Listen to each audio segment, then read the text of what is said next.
বন্ধুরা, সবাই কেমন আছেন?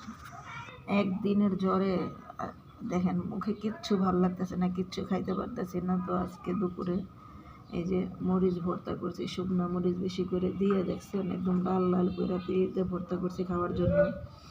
আর সাথে আছে আলু ভর্তা, কারণ একদিনের জ্বরে মুখে কিচ্ছু ভাল লাগতেছে না খাবার জন্য। তো আজকে একটু ঝাল ঝাল করে আলু ভর্তা করলাম, আর এই যে সাথে মরিচ ভর্তা করে নিয়েছি।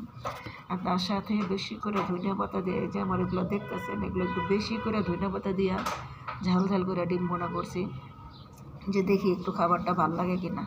তো আজকে এটাই রান্না করছি, কারণ জ্বরের কারণে কালকে খুব জ্বর ছিল, জ্বরের কারণে মুখে কিচ্ছু ভালো লাগতেছে না খাবার দাবার। তাই আজকে যে বেশি করে ধনিয়া পাতা দিয়ে ডিম বোনা করছি একটু ঝাল ঝাল করে। আর এই যে সাথে তো দেখলেনি আলু ভর্তা একটু বেশি করে শুকনো মরিচ দিয়ে করছি, আর মরিচ ভর্তাও করে নিছি, দেখি খাবারটা খাইতে পেরে কিনা। তো বন্ধুরা, আজ এই পর্যন্তই। সবাই ভালো থাকেন, সুস্থ থাকেন, আল্লাহ হাফেজ।